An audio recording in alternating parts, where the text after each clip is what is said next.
Halo semuanya, kali ini kita mau ngobrolin sesuatu yang kayaknya tuh sering dianggap rumit, yaitu mengapresiasi seni.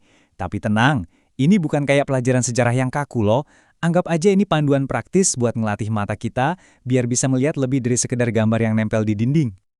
Pernah nggak sih kalian ngalamin hal ini? Lagi berdiri di depan lukisan atau patung, terus bingung, agak canggung gitu. Nggak yakin harus mikir atau ngomong apa. Kalian nggak sendirian kok. Perasaan kayak gitu tuh wajar banget. Tapi hari ini, kita bakal ubah rasa bingung itu jadi rasa penasaran dan pemahaman yang lebih dalam. Oke, yuk kita mulai bedah. Kunci buat ngebuka pintu apresiasi seni itu sebenarnya simpel banget. Deskripsi. Anggap aja ini langkah pertama yang paling dasar.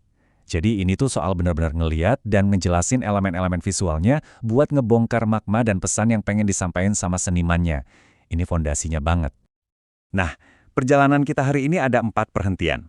Kita mulai dari mengapa kita perlu melihat seni, terus nanti aku kasih peralatan visualnya, abis itu kita naik level dari deskripsi ke apresiasi, dan terakhir kita cari tahu di mana aja kita bisa latihan. Bagian 1, mengapa kita melihat? Emangnya kenapa sih ini penting?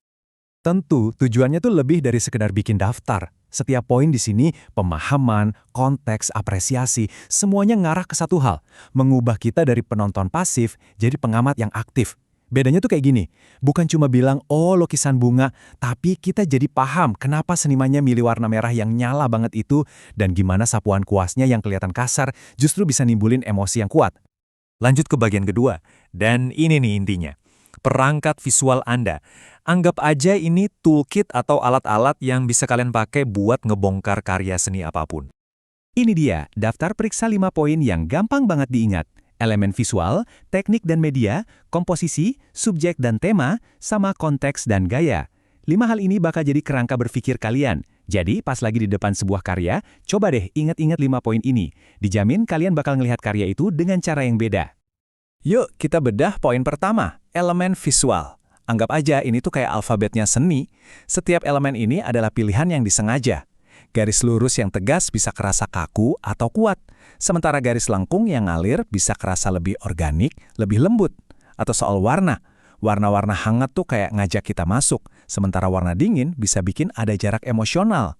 Setiap detail di sini tuh bukan kebetulan ya. Semuanya itu keputusan seniman buat bikin kita ngerasain sesuatu. Oke, alatnya udah dapat nih. Sekarang di bagian 3 kita naik level. Dari cuma ngeliat, sekarang kita mulai mikir. Jadi ada 2 cara utama buat nikmatin seni. Ada yang namanya apresiasi pasif, di mana ya kita cuma nonton aja. Tapi tujuan kita di sini adalah apresiasi aktif. Di sini kita ikut terlibat, kita nanya-nanya, kita mikir kritis. Bedanya jauh banget nih. Ini kayak jadi penonton di pinggir lapangan, sama jadi pemain yang ikut dalam dialog bareng karya seninya. Nah, biar gampang mikir kritisnya, ada nih kerangka yang keren banget, namanya metode Feldman. Cuma 4 langkah praktis aja. Pertama, deskripsi. Omongin apa yang kalian lihat. Fakta aja, jangan pakai opini. Contoh, saya lihat ada perempuan pakai gaun biru. Gitu aja. Kedua, analisis.